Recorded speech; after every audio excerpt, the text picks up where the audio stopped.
जो हम भी ऑफर करते हैं और भी जगहों पे, उसको कहते हैं PGT, pre implantation genetic techniques. वो उन लोगों के लिए है बेसिकली जिनमें कोई जेनेटिक प्रॉब्लम्स हो। ऑलराइट। खुदा न खास्ता किसी का फैमिली में कोई ऐसी जेनेटिक, जिस तरह डाउन सिंड्रोम आपने देखा, मंगोल बच्चे होते हैं, और बहुत से there thousands of other genetic diseases. Thalassemia is one of them, आपको पता है कि वो होता है। और मस्कुलर डिस्ट्रॉफी है, बच्चों के पट्ठों में कमज़ोरी होती है, ये सारी चीज़ें। अगर किसी की फैमिली हिस्ट्री है, किसी का अफेक्टेड भाई बहन है, किसी का अफेक्टेड खुदा न खास्ता एक बच्चा है और वो अपना आगे फैमिली प्लान करना चाहते हैं, तो इन सब केसेस के अंदर इन कपल्स को ये पीजीटी करवानी चाहिए। ज़रूरी है, बिल्कुल सही है। क्योंकि पीजीटी में क्या करते हैं कि वही आईवीएफ एक्सी के ज़रिए हमने एग फर्टिलाइज़ किया।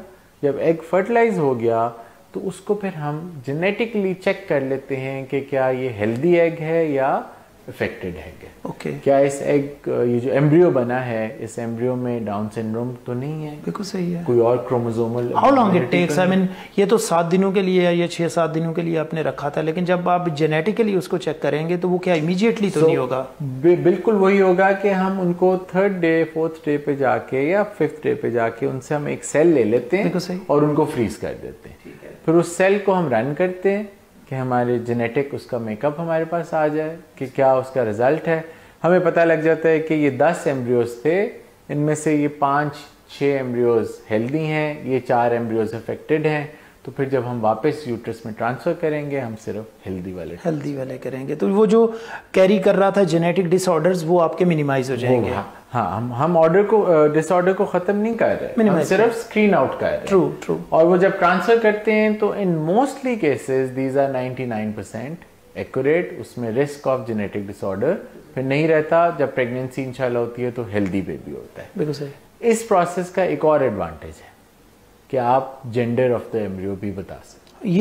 ये बड़ा इंपॉर्टेंट है। बिल्कुल सही है कि आप डिसाइड कर सकते हैं, बता सकते हैं। बिल्कुल सही। सो वही वाली बात कि हम मेल या फीमेल एम्ब्रियो बना नहीं सकते हम, क्योंकि हम उसकी जेनेटिक एनालिसिस कर रहे हैं, उसका हम इन अ वे डीएनए टेस्ट कर रहे हैं। तो हमें पता लग जाता है कि इन 10 में से ये 4 मेल एम्ब्रियोज हैं, ये 3 फीमेल एम्ब्रियोज हैं, ये 3-4 एबनॉर्मल हैं, जो भी मेकअप हो। वो मैं एग्जांपल दे रहा हूँ। बिल्कुल सही है। सो उससे फिर हम आइडेंटिफाई कर सकते हैं कि इसमें मेल कौन से हैं और फीमेल कौन से हैं। हमारे क्या पेशेंट ऐसी कोई विश आपको बताते भी हैं? इसके ऊपर ये जो फैमिली बैलेंसिंग इसको कहते हैं या जेंडर सिलेक्शन कह लें, इसकी बहुत से कपल्स हैं जो आते हैं हमारे पास अपनी फैमिली कंप्लीट करने के लिए। ओके, ठीक है। अब अच्छी बात यह है कि इस्लामी ममालिक में इस चीज़ की शरई लिहाज से बिल्कुल इजाज़त दी गई है। इसके ऊपर फतवा भी है इंटरनेशनल, और plus Islamic ideology of Pakistan का भी कि you can have your own choice. So basically फतवा जो है वो ये कहता है कि अगर एक मैरिड कपल है, उसके बच्चे, बेटे या बेटियां हैं और वो अपनी फैमिली कंप्लीट करना चाहते हैं, तो वो पीजीटी या जेंडर सिलेक्शन या फैमिली बैलेंसिंग के ज़रिए अपनी फैमिली कंप्लीट कर सकते हैं। Not for your first child. ये नहीं कि आप पहले ही बच्चा हो कि जी मुझे मेरे लिए, आप बेटे के लिए इलाज कर दें या वो कर दें।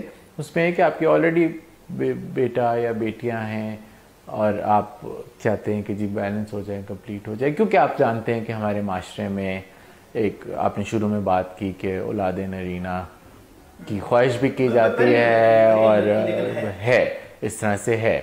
सो वो उसको देखते हुए ऑब्वियसली इस्लामिक स्कॉलर्स ने इसको, बल्कि डॉक्टर साहब मैं जस्ट इसमें ऐड करूंगा, बेटे के चक्कर में वो इतनी बच्चियां हो जाती हैं कि फीमेल की अपनी लाइफ रिस्क पे हो जाती है। जी, ये जो ट्रीटमेंट है मैं तो उसको इस तरह से देखता हूँ कि ये ना सिर्फ मैरिज सेविंग है, एक तो आपको पता है होता है कि जी 3 बच्चियां पैदा होगी और घर से निकाल दिया, हस्बैंड ने या तो घर से निकाल दिया या सेकंड मैरिज कर दी, ऑल्दो स्पर्म से डिसाइड होता है। बिल्कुल सही है। उसमें फीमेल का एग ने क्या करना है। और सेकेंडली बिल्कुल ऐसे भी होता है कि जी वो डिवोर्सेस हो जाती हैं, ट्रीटमेंट बुरा हो जाता है क्योंकि बेटा नहीं पैदा हो रहा, प्रेशर बहुत ज़्यादा होता है फीमेल के ऊपर, फिर मल्टीपल प्रेगनेंसीज की अपनी कॉम्प्लिकेशंस हैं, मदर को रिस्क होता है जब उसके 3-4 ऑपरेशन हो गए हैं, 5 बच्चे पैदा हो गए हैं और वो बेटे की कोशिश जारी है। तो ये सब चीज़ों को देखते हुए बेहतर ये है कि अगर आपकी ख्वाहिश है और आप समझते हैं कि आप फैमिली कंप्लीट करना चाहते हैं, तो आप बेहतर है कि ये रूट लें, ना कि कोई और ऐसी बजाय एक्सट्रीम पे जाने के आपके पास ऑप्शन है जेंडर सिलेक्शन का थ्रू ट्रीटमेंट।